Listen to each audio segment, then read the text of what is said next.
To tell the story of how regions reinvent themselves, we need to step back and look at the larger picture of globalization. So for the past 2 decades, what you have is industrial dislocation, right? Plant closures. And all of these changes are happening because of shifts in the global patterns of trade and investment. Companies have been moving to developing countries where it's easier for them to access cheap labor and more lax environmental standards. Industrialized nations such as Canada, for instance, find themselves going through a massive transformation with plant closures and layoffs because there is a change in the structure of the economy. Something is happening for the past 2 decades. Changes in technology, in markets at the global level are causing massive transformation at the grassroots. The challenge then is, how do you build from the skeletal remains of what used to exist?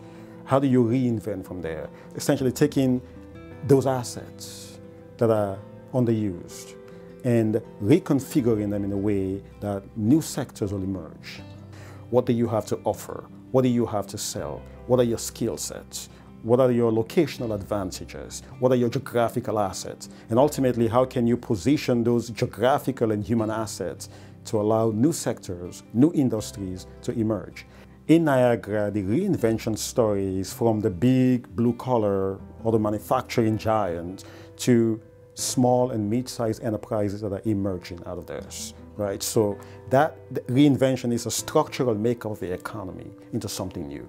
So the hallmarks of reinvention is around retention of the young, reduction of poverty, reduction of inequality, and a general rise in the tide of welfare, economic and social well-being.